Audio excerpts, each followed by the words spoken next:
बिस्मिल्लाहिर्रहमानिर्रहीम। अस्सलामुअलैकुम। मैं हूं डॉक्टर काशिफ मलिक और आप देख रहे हैं पाकिस्तान 360। पाकिस्तान का तिजारती खसारा पहले 7 महीने में, जो कि जुलाई से लेकर जनवरी तक 22 अरब डॉलर तक जा पहुंचा है। अगर इसी को हम पिछले साल के नंबर्स पे से कंपेयर करें तो वो 17 अरब डॉलर था।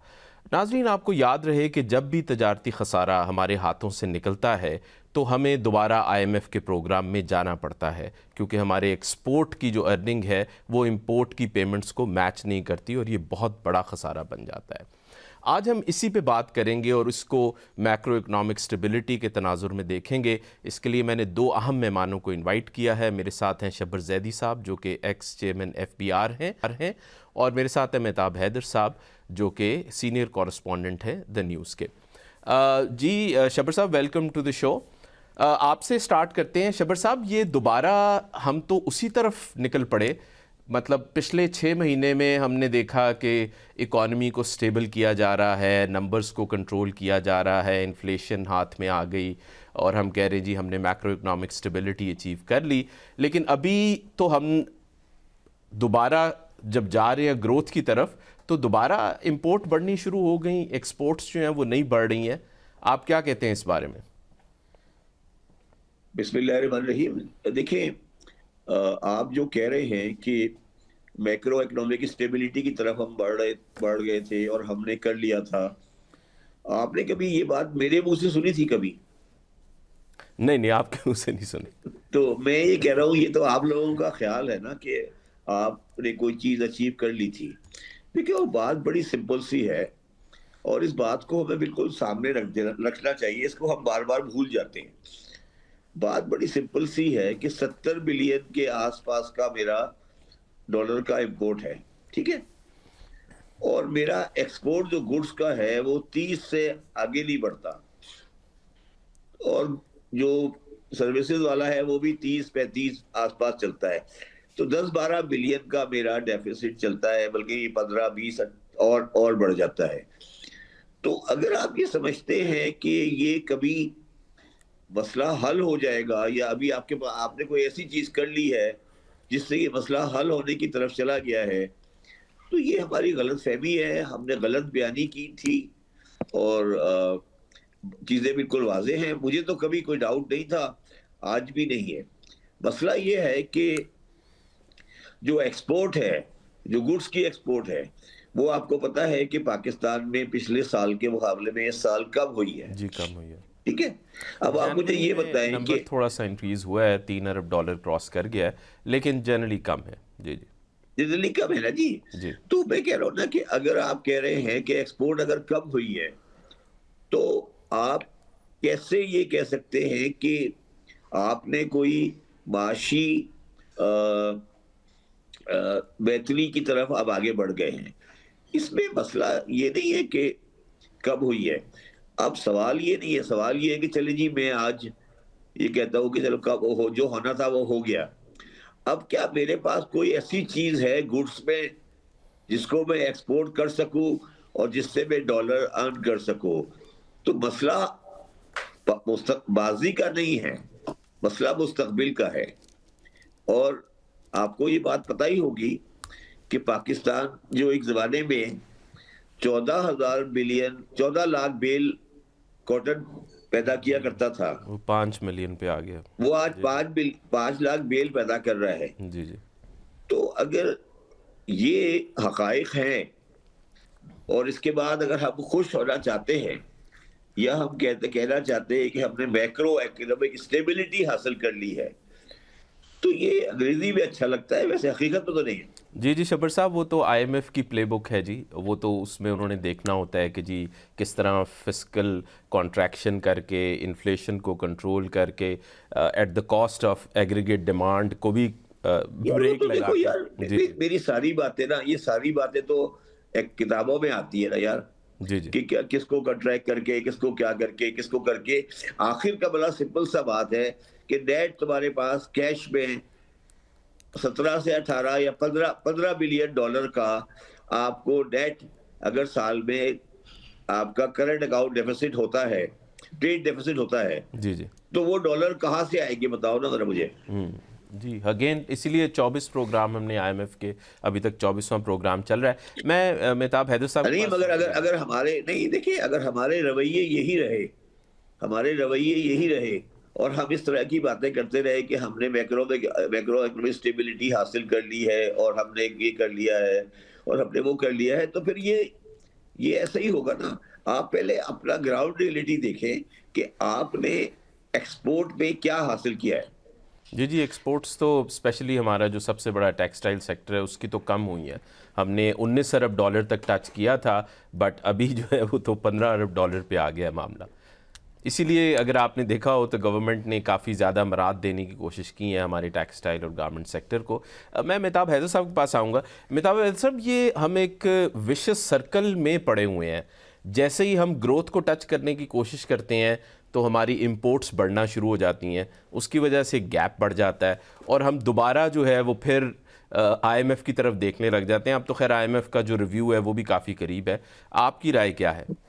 जी बिस्मिल्लाहिर्रहमानिर्रहीम। देखें, बुनियादी तौर पर एक चीज़ को मैं थोड़ा सा एक्सप्लेन करना चाहता हूँ, और वो ये है कि जो एक्सपोर्ट्स का आप कह रहे हैं कि जनवरी का नंबर बड़ा है, उसकी बुनियादी वजह ये है कि आपको याद होगा कि दिसंबर के दौरान सिंध के अंदर और पंजाब के अंदर काफ़ी सारी जगहों पे हड़ताल थी, ख़ासकर ट्रांसपोर्ट की।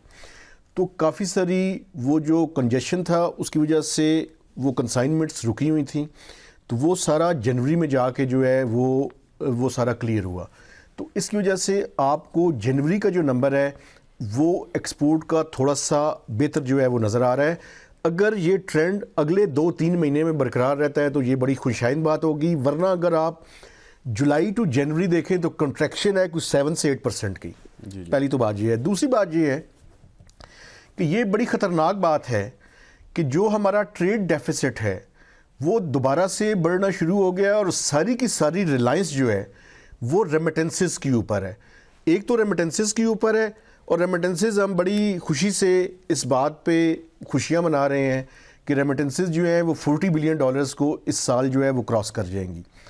एक देखने की ज़रूरत है, और शब्बर ज़ैदी साहब इसके बारे में ज़्यादा बेहतर अपनी बता सकते हैं, चूँकि आपको पता है कि रेमिटेंसेस जो है वो एग्जेम्प्टेड है, टैक्स से एग्जेम्पशन है उनकी। तो कहीं ऐसा तो नहीं हो रहा कि वो जो रेमिटेंसेस हैं वो एक्सपोर्ट्स की प्रोसीड्स वहाँ पे विदहोल्ड की जा रही हों और उनको रूट आउट किया जा रहा हो रेमिटेंसेस के थ्रू। लेकिन पाकिस्तान की इकॉनमी बिल्कुल उसी तरह से बिहेव कर रही है जिस तरह से पिछले 50-70 सालों में बिहेव किया है। हम आईएमएफ के प्रोग्राम में जाते हैं, 2-3 रिव्यूज़ कंप्लीट होते हैं, उसके नतीजे में जब इकॉनमी थोड़ी सी सफोकेशन से बाहर आती है तो इंपोर्ट्स बढ़नी शुरू हो जाती हैं, और इंपोर्ट्स जब बढ़ती हैं तो हमारे पास एक्सपोर्ट की बात कर रहे थे, एक्सपोर्टेबल सरप्लस मौजूद ही नहीं है। जब एक्सपोर्टेबल सरप्लस ही नहीं है तो हम क्या चीज़ जो है वो एक्सपोर्ट करेंगे। ये वही फंडामेंटल जो प्रॉब्लम है पाकिस्तान का, वहीं पे आके खड़े हैं। ये ख्वाहिशें नारे की हद तक तो ठीक है, लेकिन मुझे तो कोई शक नहीं है कि हम 26वें और 27वें प्रोग्राम में भी जाएंगे। आप भी इधर हैं, मैं भी इधर हूँ, और अगर अल्लाह ने कोई 3-4-5 साल ज़िंदगी दी तो आप देखिएगा कि जैसे ही ये प्रोग्राम ख़त्म होगा उसके बाद ट्रांजिशन हुकूमत की जाने की तैयारियां शुरू होंगी। ये चौके और छक्के लगाएंगे उस टाइम, और हम अगले प्रोग्राम जब नई हुकूमत आएगी तो उस टाइम फिर हम।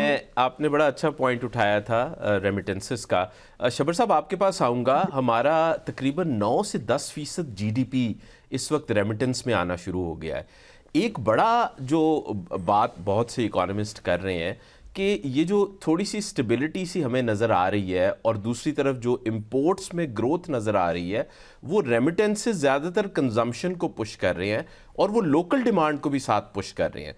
तो ये जो थोड़ा सा ग्रोथ का भी नंबर आया है ये लोकल डिमांड की वजह से आया है, ये कोई प्रोडक्टिविटी या कंपेटिटिवनेस या कोई एक्सपोर्ट्स इंडस्ट्री की ग्रोथ की वजह से नहीं आया।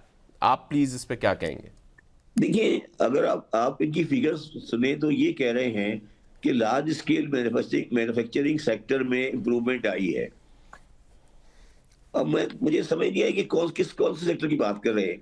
फर्टिलाइजर की बात कर रहे हैं, किसकी बात कर रहे हैं? जी, सीमेंट और ऑटो इंडस्ट्री में ज्यादा आई है। सीमेंट की मुझे समझ नहीं आई सीमेंट में किस तरह की चीज है, मगर मैं जो बात आपकी समझ कहने की कोशिश ये कर रहा हूँ कि जो बात अभी कर रहे थे वो साहब बिल्कुल ठीक कह रहे थे कि जहां हम 50-60 साल से खड़े हैं वहां से 1 इंच भी हमारा फर्क नहीं पड़ा, वहीं के वहीं खड़े हैं।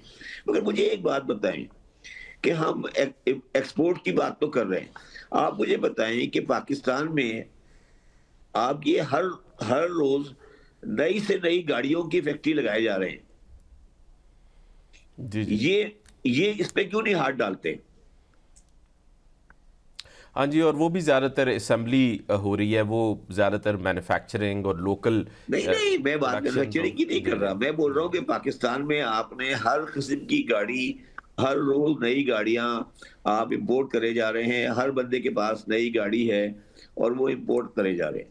दूसरी बात मुझे ये बताएं कि आपका बहुत बड़ा खर्चा बिजली का है, जी ठीक जी, है, और उसमें आपका जो फ्यूल है वो खर्च होता है।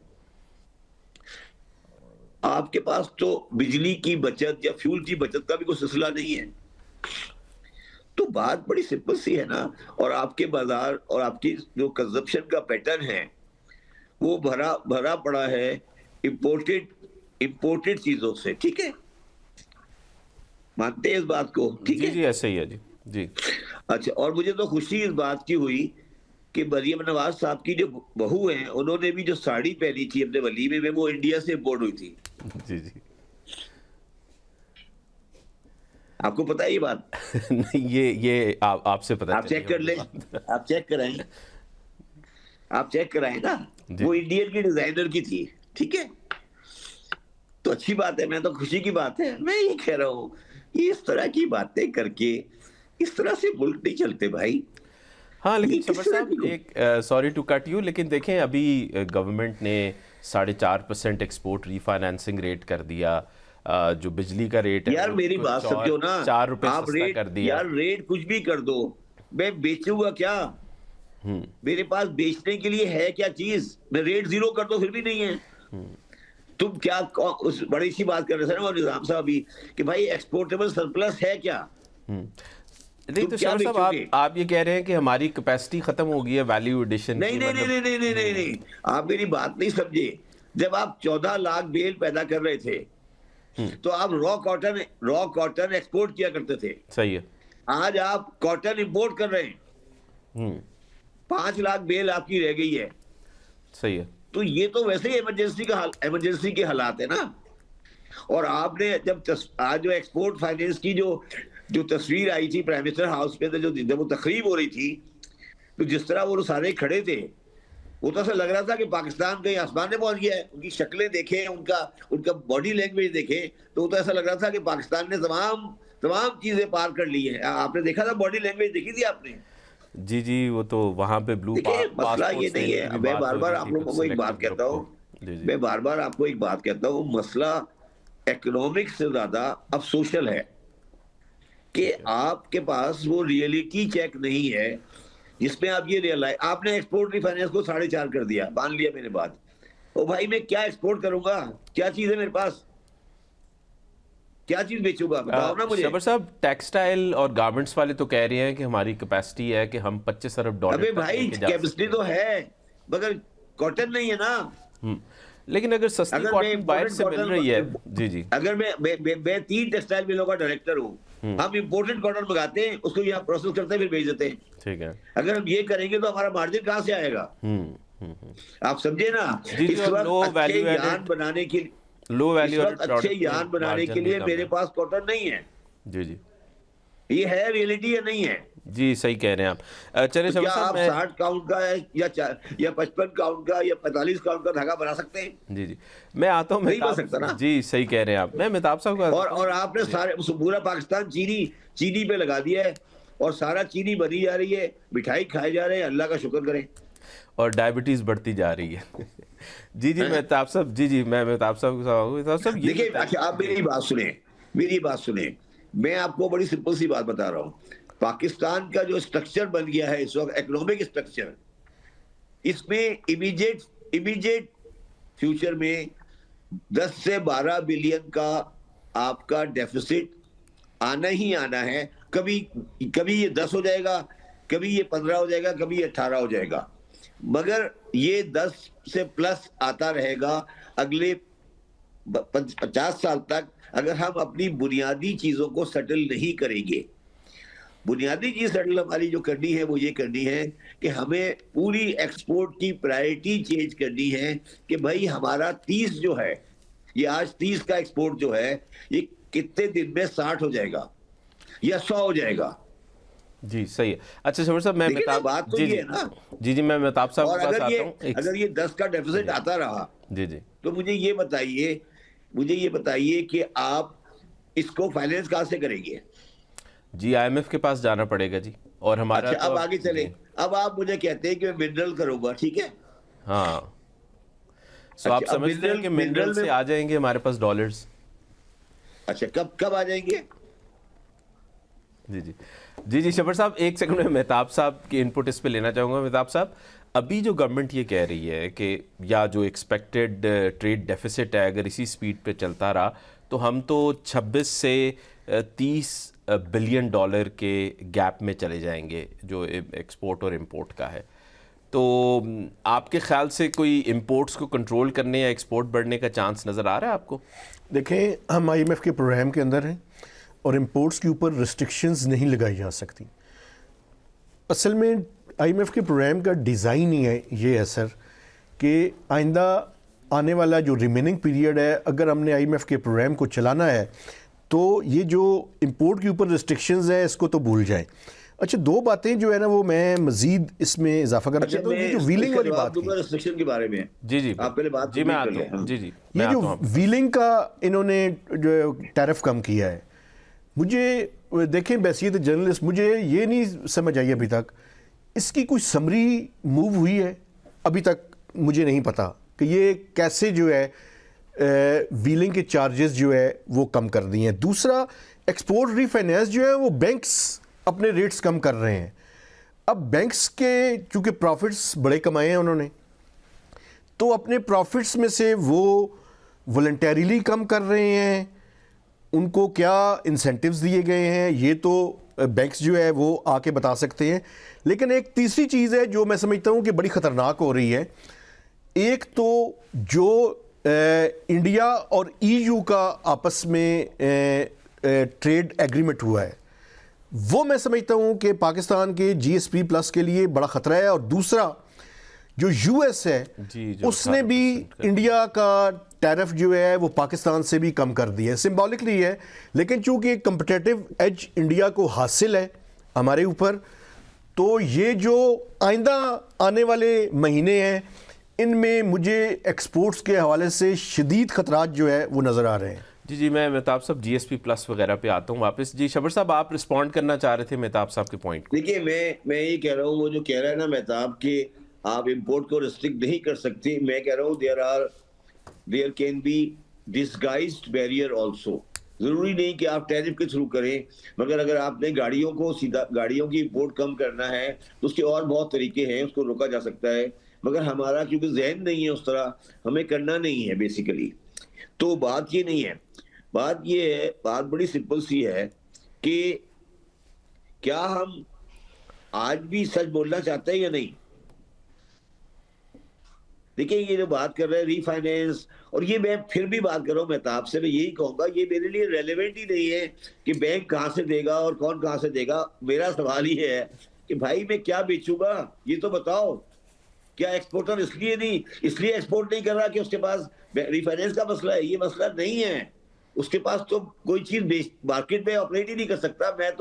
मैंने कहा ना, मैं 3 टेक्सटाइल मिलों का डायरेक्टर हूं, मुझे पता है ना हम चीज नहीं बेच पा रहे ना, हमें पता है ना हम क्या, हमारा प्रॉब्लम क्या है। ये हमारी गलत फहमी है कि एक्सपोर्ट रिफाइनेंस कर देंगे या ये कर देंगे तो मेरी एक्सपोर्ट बढ़ जाएगी।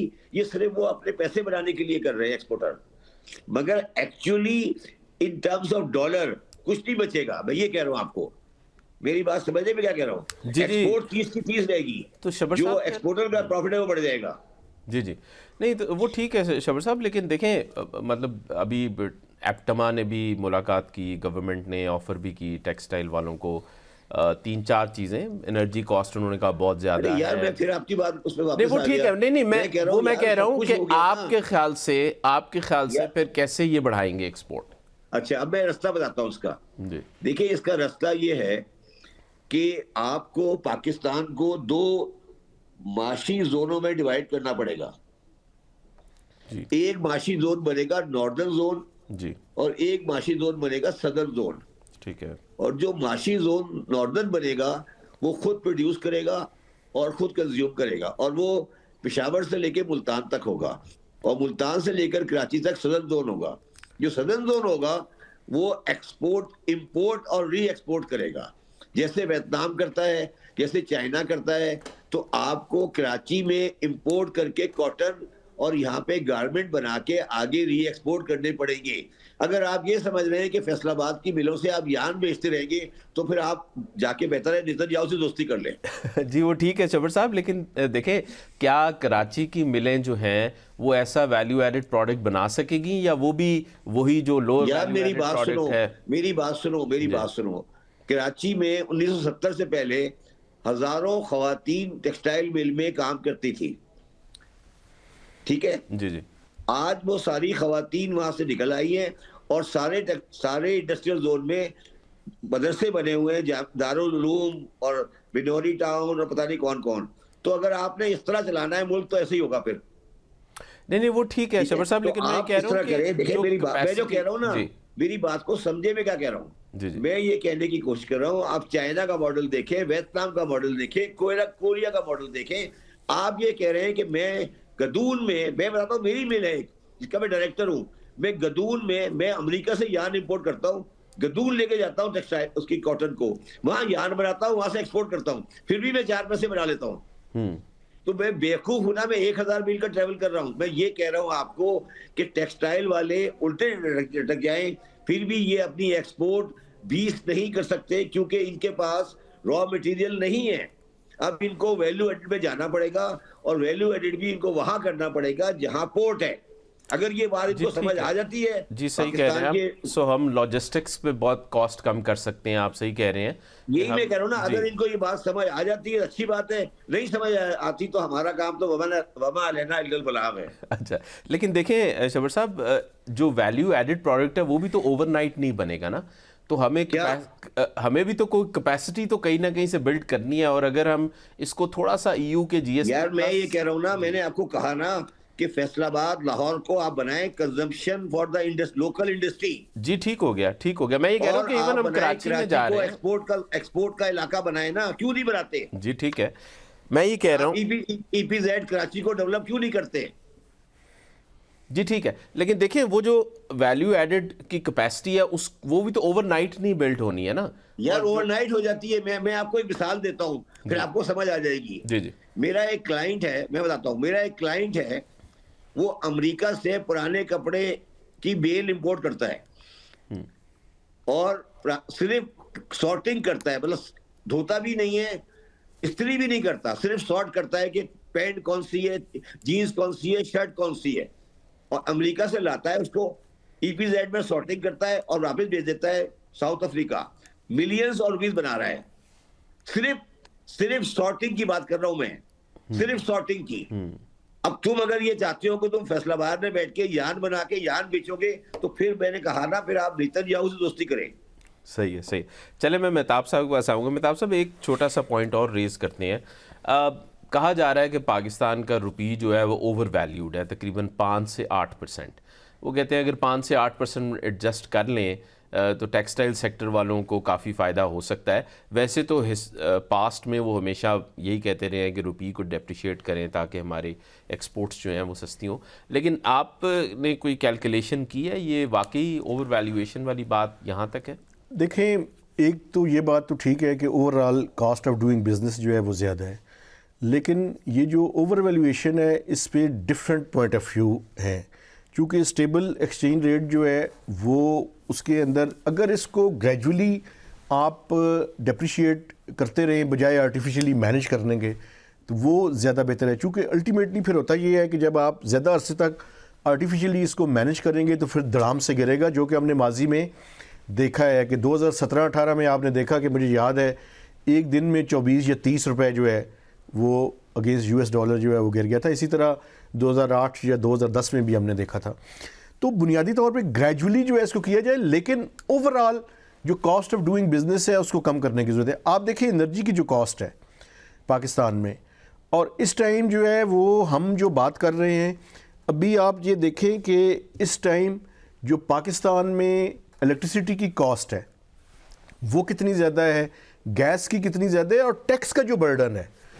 एक तो पाकिस्तान में प्रॉब्लम ये है कि हमने टैक्स उन्हीं सेक्टर्स पे ज़्यादा से ज़्यादा लगाना शुरू कर दिया है जो टैक्स दे रहे हैं। जो फॉर्मल सेक्टर है उसको बिल्कुल हमने जो है वो सफोकेट करके रख दिया है।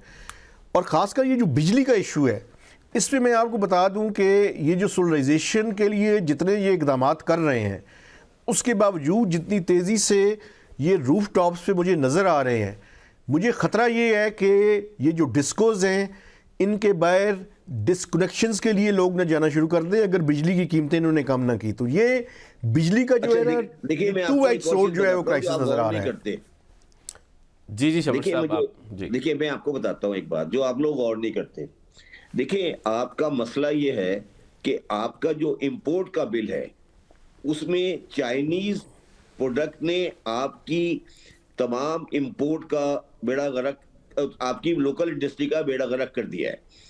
तो अगर आप पाकिस्तान के ट्रेड बैलेंस को लॉन्ग टर्म में सही करना चाहते हैं तो फ्री जो आपका चाइना का फ्री ट्रेड एग्रीमेंट है इसको खत्म करना पड़ेगा। मलेशिया का, चाइना का, टर्की का, इसको खत्म करना पड़ेगा। आपने तबाही गिर दी। मैं मिसाल देता हूं आपको। नहीं, हमारे पॉलिटिकल विल है। मुझे बताइए, एक मिनट मेरी बात सुन ले पहले। आपको याद होगा, पता नहीं आपकी कितनी उम्र है, हम सारे सरसों का तेल इस्तेमाल करते थे, बिनौले का तेल इस्तेमाल करते थे, घी इस्तेमाल करते थे, ठीक है। वो हमारी लोकल इंडस्ट्री थी, लोकली पैदा होता था, ठीक है। अब हम सारे एक मुज़र सेहत पाम ऑयल इस्तेमाल करते हैं मलेशिया का, क्योंकि मलेशिया हमारा ब्रदर मुल्क है। तो मेरी बात को समझने की कोशिश करें, ये मसला इकोनॉमिक्स का नहीं है, ये मसला माइंड सेट का है कि हमने जो इतना कबाड़ खाना इकट्ठा किया है 30-40 साल में, इस कबाड़ खाने को आहिस्ता आहिस्ता आहिस्ता सही करना पड़ेगा। मैं मिसाल देता हूं आपको। आज मुझे बताइए कि कोई जूते की इंडस्ट्री है या बच्चों की फ्राक की इंडस्ट्री है या खिलौने की इंडस्ट्री है या बॉल पेन की इंडस्ट्री है या फुटा है या कोई पेंसिल है, सब चीज चाइनीज आ रही है ना, सब इंपोर्ट हो रहा है। तो क्यों आ रही है चाइनीज? क्योंकि आपका फ्री ट्रेड एग्रीमेंट चाइना के साथ है। नहीं, हमारी पॉलिटिकल विल है कि हम उसको खत्म कर सकें। शबर साहब क्यों नहीं? आप नहीं, तो अगर आपने कुछ नहीं करना तो फिर मुझे क्यों बुलाया है फिर आपने? नहीं, मैं तो आपसे जवाब पूछ रहा हूँ इस चीज का। नहीं, अगर आप कह रहे हैं मैंने ये भी नहीं करना, ये भी नहीं करना, ये भी नहीं करना, ये भी नहीं हो सकता, वो भी नहीं हो सकता, फिर अब तो बिना वजह की बातें कर रहे हैं ना, फायदा क्या फिर? सो आप कह रहे हैं बहुत सख्त फैसले करने पड़ेंगे। नहीं, सख्त फैसले क्या, मतलब ये तो बड़ा आम सी बात है यार, ऐसी कौन सी रॉकेट साइंस है? देखिए इंडिया ने अमेरिका के साथ कर लिया ना। आपने देखा कि मोदी के साथ जब अभी परेड हुई 26 जनवरी को उनकी, तो उनके साथ कौन खड़ा था? उसके साथ वो औरत खड़ी थी जो EU की प्रेसिडेंट है। जी वो, लेकिन उनके पास वो बार्गेनिंग पावर थी, हमारी तो वो बार्गेनिंग पावर नहीं है। मेरी बात सुनो ना, मैं ये नहीं कह रहा, प्रायोरिटी की बात है ना, प्रायोरिटी की बात है ना यार। जब इंडिया ने वायदा कर लिया, जब आपको याद आया, फिर आपने 4 बंदों को इकट्ठा किया, एक तस्वीर खिंचा दी शहबाज शरीफ के साथ, यही हुआ ना। जी देखो मेरी बात समझने की कोशिश करो। मैं जो कह रहा हूँ, मैं ये कह रहा हूँ कि इस्लामाबाद का जो माइंड सेट है ना, इस्लामाबाद का जो माइंड सेट है, उसमें हमारा बेताब हैदर भी थोड़ा उसी तरफ चल पड़ा है। ये छोटे छोटे एस्प्रिन की गोलियां देना बंद करो और कोई मेजर सर्जरी करो। जी बिल्कुल, मेजर सर्जरी करते हैं। शबर साहब, हमें एक छोटा सा ब्रेक लेना है, हम वापस आ रहे हैं।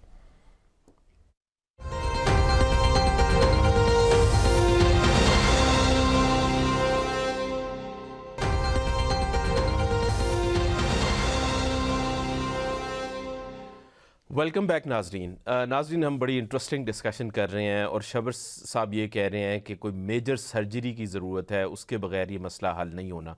मेहताब साहब, शबर साहब तो ये कह रहे हैं कि आप भी वही IMF जैसी बातें करना शुरू हो गए हैं कि स्टेबिलिटी होती है और इकॉनमी इस तरह ठीक होती है। वो कह रहे हैं कुछ अनकन्वेंशनल करना पड़ेगा जो कि पहले नहीं हुआ पाकिस्तान में। देखें, शबरज़ादी साहब उस्ताद हैं, वो कह सकते हैं। असल में कह ठीक रहे हैं, मैं उनकी बातों से इत्तेफाक करता हूँ, लेकिन प्रॉब्लम ये है कि जब पाकिस्तान में स्टेटस को प्रमोट करने वाले और स्टेटस को के ऊपर कायम होने वाले लोग हुक्मरान हों, तो उनसे ये तवक्को रखना कि वो मेजर डिसीजंस करेंगे, आई डोंट थिंक सो। मसलन ये जो बात कर रहे थे उसमें मैं आगे थोड़ा सा बढ़ाऊँ इसको। ये जो चाइना के पावर प्लांट्स हैं, आपको पता है कि कैपेसिटी रीपेमेंट्स हमारी कोई इस साल की जो एक्सपेक्टेड है वो कोई 2 ट्रिलियन के लगभग है। उसमें से 1 ट्रिलियन वो है जो सिर्फ चाइनीज़ पावर प्लांट्स की है, और वो भी ज़्यादा डॉलर्स में है, फॉरेन एक्सचेंज के अंदर है। तो और वो एग्रीमेंट्स इस तरह के हैं कि हम बिजली खरीदें या ना खरीदें, उन पावर प्लांट्स को हमने वो पैसे देने हैं। तो ये जो फंडामेंटल चीज़ों के बारे में बात कर रहे हैं वो तो फिर पावरफुल लोग हैं जी। फिर आईपीपीज़ के बारे में हुकूमत फैसला करे ना, क्यों नहीं करती? फंडामेंटल चीज़ें तो ठीक करनी पड़ेंगी। देखिए आईपीपी का एक हल है सिर्फ कि चाइनीज के जितने पैसे बनते हैं उनको पे करें और आईपीपी बाय करके बंद कर दें। कैसे करें पेश शब्बर साहब? क्या मतलब? ये तो आप यकीन करें, मेरे और आप पे फिर बिल लग जाएगा, कुछ सरचार्ज आ जाएगा बिजली के बिल में। मेरी बात सुने, आपकी टोटल कॉस्ट जो है ना इस वक्त उनकी बैलेंस शीट में वो 4-5 बिलियन से ज्यादा की नहीं है। जो आपका उनकी वैल्यू है ना वो 4-5 बिलियन से ज्यादा की, डॉलर से ज्यादा नहीं है। वो आप पकड़ें कहीं से और इनको फारिग करें। और आपको याद होगा यही जब मैंने कहा था कि सबसे बड़ा क्राइम पाकिस्तान में जो शहबाज शरीफ साहब ने किया है वो साहिवाल का कोल पावर प्लांट है। तो इसी लाइव टीवी में मेरा मिफ्ता इस्माइल से झगड़ा हो गया था। अब बुलाए ना मिफ्ता इस्माइल को, वो क्या कहता है साहिवाल कोल पावर प्लांट के बारे में। जी जी जी। तो देखे ना, अब प्रॉब्लम ये है ना कि पहले आप इंटेलेक्चुअल करप्शन खत्म करें ना। मिफ्ता इस्माइल साहब को बुलाएं अपने शो में, उनसे पूछे कि साहिवाल कोल पावर प्लांट जो लगा हुआ है वो तो इसहाक डार साहब ने मना किया था नहीं लगाएं, और शहबाज शरीफ साहब ने कहा था लगाएं क्योंकि मैं चाहता हूं, मुझे नजर आया कि मेरे पंजाब में बिजली पैदा हो रही है। बड़ी खुशी की बात है। अब नजर आ रही है नहीं आ रही? सबको नजर आ रही है। तो मैं ये अर्ज करने की कोशिश कर रहा हूं कि भाई ये हमारा मुल्क भी है। हम आपको समझा रहे हैं कि हम थोड़ा ज्यादा, हम क्योंकि थोड़े कमजोर लोग हैं तो हम थोड़ी ज्यादा मेहनत करते हैं। तो क्योंकि मेहताब हैदर इस्लामाबाद में बैठा है, उसको हरा हरा नजर आता है, इसलिए वो थोड़ा रिलैक्स हो गया है।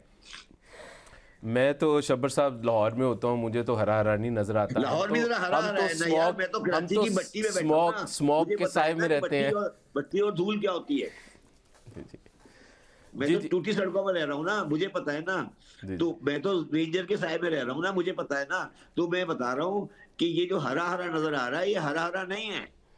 अच्छा तो वैसे शब्बर साहब, आप समझते हैं कि अगर रिटेल और होलसेल सेक्टर जो है वो आज़म क्लॉथ मार्केट और बड़ी बड़ी पाकिस्तान की मार्केट्स जो हैं, जो क्लस्टर जहाँ पे बने हुए हैं, अगर ये टैक्स देना शुरू कर दें तो आप समझते हैं कि ये फिर हमारा टैक्स भी को 20,000 अरब पे चला जाएगा?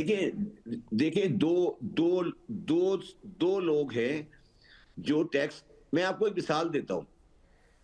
आप मुझे बताएं कि लाहौर शहर में या कराची शहर में कितना दूध बिकता है और कितना गोश्त बिकता है। आप जरा इसकी इकोनॉमिक वैल्यू निकालें, ठीक है? और आप मुझे बताएं कि शुरू से लेकर आखिर तक इस पे 1 पैसे का टैक्स है? कोई टैक्स नहीं है। सही कह रहे हैं आप। नहीं है ना? वो डब्बे जो बिक रहे थे उस पे लगा दिया, जो डॉक्यूमेंटेड थे। अब मैं आपको एक और कहानी सुनाता हूं। अभी आप कराची में हमारे डॉल्मन मॉल में एक शॉपिंग था, रिटेल का शॉपिंग था, कैराफोर। जी। उसने बंद कर दी, अपनी दुकान बंद कर दी। उसने कहा हम जा रहे हैं। सही है। उसने क्यों बंद की पता है आपको? कि रिटेल सेक्टर में अगर आप कंपनी बना लें तो आप फंस गए, तो नॉन कंपनी के साथ आप खड़े ही नहीं हो सकते। अच्छा, अब मुझे ये बताएं कि क्या किसी गवर्नमेंट में, इंक्लूडिंग मिलिट्री गवर्नमेंट, ये ताकत है कि वो दुकानों को रजिस्टर कराए? मैं तो कहता हूं ना, एक टेस्ट करें ना, एक गली सिर्फ राजा बाजार की एक गली कर ले एक दिन बस, कि यार हम इस गली को रजिस्टर करने जा रहे हैं। बस एक गली करके दिखा दे मुझे। चलो राजा बाजार तो फिर भी अंदर है ना, इस्लामाबाद का करके दिखा दे कि इस्लामाबाद की ब्लू एरिया की हम सारी दुकानें रजिस्टर कर रहे हैं आज। अगर 24 घंटे में वो बंद नहीं हो जाए तो मेरा जिम्मा है। जी। मैं मेहताब साहब के पास आऊंगा। मेहताब साहब, इस्लामाबाद की ब्लू एरिया की मार्केट क्यों नहीं रजिस्टर हो पा रही? सर, पॉलिटिकल विल का इशू है। मैं समझता हूँ कि आपको याद होगा कि मिफ्ता इस्माइल साहब ने एक रिटेलर्स के लिए स्कीम लेकर आए, तो उनको उनकी पॉलिटिकल लीडरशिप ने कहा जी आप इसको बंद कर दें, तो उन्होंने वो बंद कर दी। फिर एक ताजर 2 स्कीम पिछले साल लेकर आए, वो बड़ी बुरी तरह से नाकाम हुई। उससे पहले अगर 90s से देखें तो आज तक जो है ये बिल्कुल ठीक कह रहे हैं कि अभी तक रिटेलर्स से कोई भी हुकूमत जो है यार वो बल्कि लिबर्टी गए थे, वो वाकया सुन लेंगे लिबर्टी में फिर क्या हुआ अभी था। 3 साल पहले आपने बनाया था नईम मीर, जो रजिस्ट्रेशन करने के लिए कोऑर्डिनेटर बना था। अब वो शक्ल नजर आती है उसकी कहीं? कहाँ गया वो नईम मीर? कहीं नजर नहीं आ रहा। नहीं देखिए मेरी बात सुनिए, मैं फिर आपको कह रहा हूँ ना, हर बात को आप कहते हैं बड़ा चैलेंज है, बड़ा चैलेंज है, फिर हम क्या करने के लिए बैठे हैं? जी मेरे हाथ में होता तो शब्बर साहब मैं तो आपकी बात तो मैं तो कह रहा हूँ, मैं यही अर्ज कर रहा हूँ ना, आपके हाथ की बात नहीं है, मगर कम से कम हम ये तो बता दें कि ये हरा हरा सिर्फ लाहौर में, इस्लामाबाद में है, या हमारे यहाँ मट्टी उड़ रही है? आजकल तो पाकिस्तान में ही मट्टी उड़ रही है शब्बर साहब, सभी स्ट्रगल कर रहे हैं। पाकिस्तान में 70 साल से स्ट्रगल कर रहे हैं, कोई नई बात तो नहीं है यार। नहीं सही। अच्छा थोड़ा सा एनर्जी सेक्टर पे भी बात कर लेते हैं। एनर्जी सेक्टर ने हमारी फैक्ट्रियां बंद कर दी, जो लोग हैं उनकी मेजर, अगर आप वो कंजम्पशन कॉस्ट देखें तो सबसे ज़्यादा बिजली के बिल वो दे रहे होते हैं। तो आपके ख्याल से ये डीरेगुलेट कर पाएंगे यार मुझे एक बात बताओ, मुझे एक बात बताओ, कोई 20 साल पहले बेनजीर भुट्टो और शहबाज शरीफ साहब के अंदर ये झगड़ा नहीं होता, बिजली नहीं आ रही, बिजली नहीं आ रही, और शहबाज शरीफ साहब मीनारे पाकिस्तान में खमीज उतार के बनियान में तकरीर कर रहे होते थे, याद है आपको? जी जी जी जी। आप लोग भूल जाते हैं ना, प्रॉब्लम आपका ये है कि आपकी याददाश्त बड़ी कमजोर है। चले तो ये कोई गलती थोड़ी हुई है, ये हमने सोच समझ के किया है, ये गलती नहीं है, ये हमने सोच समझ के किया है, क्योंकि हमारे अंदर इतनी सोच नहीं है कि हम political consideration, economic consideration of Pakistan में पॉलिटिकल कंसिडरेशन ओवर जाती है। अगर आप मुझसे पूछेंगे ना कि आज पाकिस्तान का मसला क्या है, पाकिस्तान का मसला यह है कि पाकिस्तान में मईशत को सियासी फैसलों के तहत चलाया जाता है। जी जी यही है ना जी। जी ऐसे आप बताएं क्या वो शहबाज शरीफ साहब की बेनजीर साहबा का झगड़ा नहीं होता था कि यार ये अच्छा? और आपको याद है जब बेनजीर साहबा ने हक्को लगाई थी और सैफुर रहमान साहब ने कहा था इस पे चोरी हुई है, याद है आपको? जी जी। और फिर हम नैब में चले गए, फिर नैब में से वापस आ गए, फिर चोरी हो गई, फिर वापस आ गए, फिर चले गए। अच्छा मैं आपको एक और बता दूं, तो शब्बर साहब हल भी तो बताए ना, ये किस तरह फिक्स करें इसको? चैलेंज तो है ऑफ कोर्स, लेकिन फिक्स कैसे करें इसको? मैं बताता हूँ। पावर सेक्टर वाले जो चाइनीज प्लांट है जी, इसका प्रॉपर एक फोरेंसिक ऑडिट कराएं आईएसआई के साथ, और हमारे से बंदों को बिठाकर, और इनके जो कमीशन है उनको आइडेंटिफाई करें। ठीक है, सब सामने आ जाएगी, सब कहानी सामने आ जाएगी। नहीं अब एक तो ऑप्शन ये सारे कम से कम 140%, 100 में अगर 100 का है तो 140-150 में बिल हुआ है। जी ऐसे ही है, ऐसा है ना? आप भी कह रहे हैं ऐसा है। जी जी। तो इसको हम क्यों नहीं सही करते? चलें मेहताब साहब से पूछते हैं। मेहताब साहब, ये पावर सेक्टर को क्या डीरेगुलेट करने का कोई प्लान बन रहा है गवर्नमेंट का? गवर्नमेंट तो कह रही थी कि अब कोई डिस्कोस को भी प्राइवेटाइज करेंगे, लेकिन कहीं ऐसा ना हो कि ये पब्लिक मोनोपोली प्राइवेट मोनोपोली बन जाए बाद में। सर वो तो बाद में जब हो जाएगा तो उसके बाद होगा, उससे पहले मुझे तो ये बताएं कि ये जो पब्लिक सेक्टर में डिस्कोज हैं, इनकी कोई जो है वो यानी बहुत से प्लांट्स मैं आपको बताऊं ऐसे हैं कि जिनकी ओनरशिप का भी इश्यूज़ हैं कि क्या उनकी ओनरशिप जो है वो क्लैरिटी के साथ है। मसलन RLNG के जो 2 प्लांट्स थे जिनको प्राइवेटाइज़ करने की मुतअद्दिद बार कोशिश की गई, लेकिन हुकूमत जो है उसमें नाकाम हुई। तो इतना आसान नहीं है। देखिए PIA को आपने प्राइवेटाइज़ कर लिया, लेकिन उसकी बैलेंस शीट आपने पहले क्लीन की, उसके बाद किया। ये तो यानी मैं नहीं समझता कि ये इतनी आसानी से जो है वो हो सकता है, क्योंकि पावर सेक्टर जो है ये बिल्कुल ठीक कह रहे हैं कि उसका फोरेंसिक ऑडिट जो है ना वो कराने की ज़रूरत है। क्योंकि मैं आपको बताऊं, आप आज भी पूछें तो आपको पावर मिनिस्ट्री जो है वो जो लॉसेस हैं वो शायद घंटों की बुनियाद पे डिफरेंट फिगर्स बताएगी।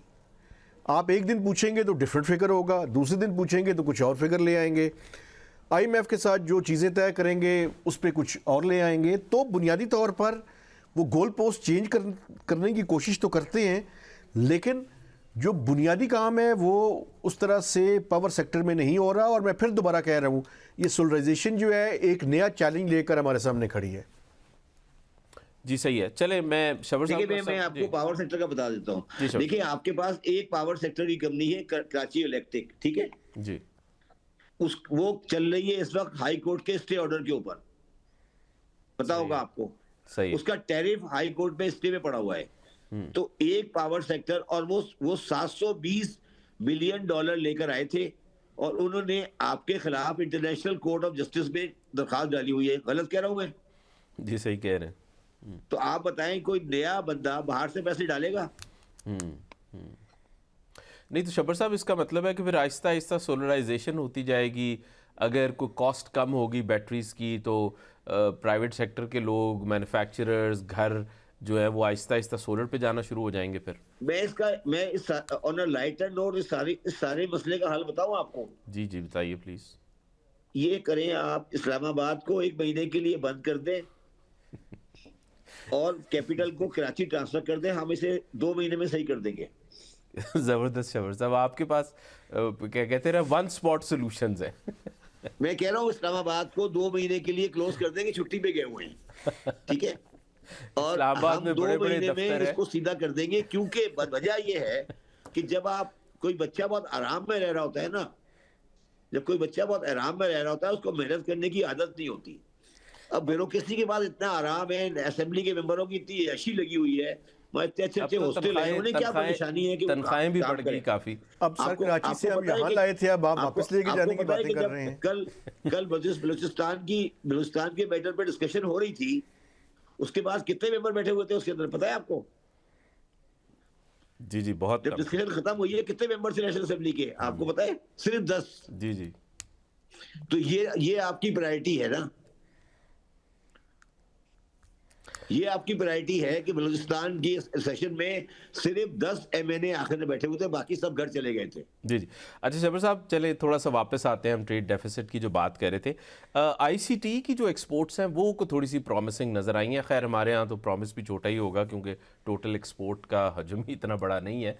तो अगर हम $6 अरब तक खर्च कर पाते हैं तो ICT की जो सर्विसेज हैं, बहुत ज़्यादा कोई गवर्नमेंट को मराद देने की ज़रूरत नहीं है, इससे ज़्यादा कि इंटरनेट एक्सेस अच्छा मिल जाए। तो आप समझते हैं कि ICT में इतनी कैपेसिटी है कि हम इसको 8 से 10 अरब डॉलर तक लेके जा सकते हैं? यार, ये 8 से 10 अरब की बात करो, मैं इसको 20 पे ले जा सकता हूँ। मगर मुझे एक बात बताएं, अगर मैं कोई कॉल सेंटर खोलता हूँ, रात को मैं बच्चों को बैठाता हूँ, तो आपको पता है क्या होता है आजकल कि क्योंकि वो अमेरिका रात को खुलता है और पाकिस्तान में रात होती है, अमेरिका में दिन होता है। जी जी। तो आपको पता है वो लड़कियां जब जाती हैं कॉल सेंटर में तो पुलिस वाले भत्ता मांगते हैं। बड़ा ये मैं आपको रियल टाइम बता रहा हूँ, ये रियल टाइम बता रहा हूँ। हमारा जो सोशल फैब्रिक है ना, रात को जब आप कॉल सेंटर बनाएंगे तो आपको अमेरिका के साथ चलना होता है। तो अमेरिका में जब दिन होता है तो हमारे यहाँ रात होती है, तो कॉल सेंटर रात को चलता है। तो हमारे बच्चे जब कॉल सेंटर में काम करते हैं तो उनका आना जाना, सिक्योरिटी अजाब पड़ गया है। पुलिस वालों ने बत्ते की ऐशी लगाई हुई है। मगर इसके बावजूद मैं आपको बता रहा हूँ, मैं पाकिस्तान की 2 बड़ी IT कंपनी का डायरेक्टर हूँ। मैं इसको, आप मुझे IT पार्क के लिए जमीन दे दें। मरियम नवाज साहिबा बड़ी IT की बातें करती हैं, उनसे पूछे कि उन्होंने कोई IT पार्क बनाया, किसी को जमीन दी कभी IT के बैक ऑफिस के लिए? IT पार्क बनाए। जी जी हैं? मैं कह रहा हूँ उन्हें बिल्कुल ये सजेस्ट किया जा सकता है कि IT पार्क आपको पता है इंडिया में जो हैदराबाद दक्कन है, हैदराबाद दक्कन जो इंडिया में है, उसमें 40 मील का IT पार्क है। हाँ शबर साहब, लेकिन देखें वो उन्होंने तो अपनी जो IITs थी वो तो 60s में बनाई थी। अबे यार, मैं कह रहा हूँ तुम्हारे पास कोट लखपत से आगे शेड बनाओ और लोगों को यार यहाँ बच्चों को बिठाएं, IT करें। तुम क्यों नहीं करते? तुम क्यों नहीं करते? एक शेड बनाओ, दीवार बनाओ, को यार ये IIT, ये मेरी कॉल सेंटर है ना, मेरे पास, मैं डायरेक्टर हूँ सिस्टम लिमिटेड का, मेरे पास 12,000 बंदा काम करता है। सही। मेरी कंपनी है आईबेक्स, उसमें 14,000 बंदा काम करता है। आप क्यों नहीं बनाते? ये हम खुद कर रहे हैं ना। गवर्नमेंट ने क्या किया हमारे साथ? नहीं बताए सही। ना कि गवर्नमेंट ने आईटी के लिए हमें कौन सी जगह दी कि हम वहां लड़कों को बैठा सके? कोई ट्रांसपोर्ट का, कोई पैसे का, कोई दिया? कुछ भी नहीं है ना। आप आईटी आईटी करते रहते बैठकर। इंटरनेट पे भी कदगन लगी रहती है, वो क्या भी जी? एक बड़ा इशू है। क्या जी? मैंने कहा इंटरनेट पे भी इंटरनेट, चलो यार इंटरनेट तो हो जाता है। मैं ये कह रहा हूँ कि आईटी के लिए सबसे बड़ी जगह होती है कि वो आप उस बच्चे को कहाँ बैठाएंगे, क्योंकि शहर की जो जगह बड़ी महंगी हो गई हैं। तो आप अगर उनको एक बड़ा बड़ा सा हॉल बना के दे दे, 10 12 50 100 हॉल बना के दे दे, वहां क्या यार, आप सिर्फ आप इस पे आके बैठे और अपने बच्चों को आईटी से एक्सपोर्ट करके दे, खत्म हो गई बात। इसमें कौन सी रॉकेट साइंस है, मुझे बता दे। जी सही है, सही है। कायदे आजम पार्क, पता नहीं कौन सा पार्क, बिजनेस डिस्ट्रिक्ट, ये क्या बकवास है? जी ठीक है। कायदे आजम बिजनेस डिस्ट्रिक्ट जो है, जो लाहौर में है, जी जी उसमें कोई बिजनेस है? जी, चैलेंजेस हैं जी काफ़ी। नहीं है, बताएं। मैन्युफैक्चरिंग, जी मैन्युफैक्चरिंग तो ओवरऑल आपने देखा ही है, जो लार्ज स्केल नहीं मैन्युफैक्चरिंग। वहाँ कायदे आजम बिजनेस डिस्ट्रिक्ट जो लाहौर में बना है, उसमें कोई बिजनेस का कोई फैक्ट्री ऑफिस है? मैं ये पूछ रहा हूँ। जी जी नहीं है ना। जी जी तो आप देखो, मेरी बात सुनो, आपका सारा काम होता है कैसे कैसे प्लॉट बनाएं और कैसे प्लॉट बेचें, बस यही हो रहा है ना यार। कायदे आजम पार्क में भी यही हो रहा है, हर जगह यही होता है ना। उसमें प्लॉट के इन्वेस्टर आ जाते हैं, वो प्लॉट ले लेते हैं और सारी सारी इंडस्ट्री तबाह हो जाती है। जी आप जी पूछे ना मियाँ शहबाज शरीफ साहब से इस दिन बुला के कि आपने एक जमाने में बनाई थी चूनिया इंडस्ट्रियल स्टेट, जी जी वो कहाँ गई? जी सही वो कह कहाँ रहे हैं चली जी। गई? लार्ज स्केल मैन्युफैक्चरिंग के हालात से पता चलता है कहाँ चली गई। शबर साहब, thank you very much for joining. मैं मेहताब साहब का भी शुक्रिया दूँगा। नाज़रीन, पाकिस्तान का तजारती खसारा दोबारा बढ़ना शुरू हो गया है। हमें जब तक एक्सपोर्ट को हम इंक्रीज़ नहीं करते, हम अपने तजारती खसारे को नहीं पकड़ सकते। हमें इंपोर्ट्स को कंटेन करना है और एक्सपोर्ट्स को बढ़ाना है। इसमें एक बड़ा जो अपॉर्चुनिटी है वो आईसीटी की भी है। दो गवर्नमेंट ने मैन्युफैक्चरिंग के लिए, टेक्सटाइल हो, गारमेंट्स हो, उनको काफ़ी मराद दी हैं ताकि एक्सपोर्ट्स बढ़ सकें, लेकिन ये एक चैलेंज है। तो इंशाल्लाह हम दुआ करते हैं कि पाकिस्तान का जो तजारती खसारा है वो इस दफ़ा ज़्यादा ना हो, ताकि हमें दोबारा किसी IMF के प्रोग्राम में ना जाना पड़े। इसके साथ ही आपसे इजाज़त चाहेंगे। अल्लाह हाफ़िज़।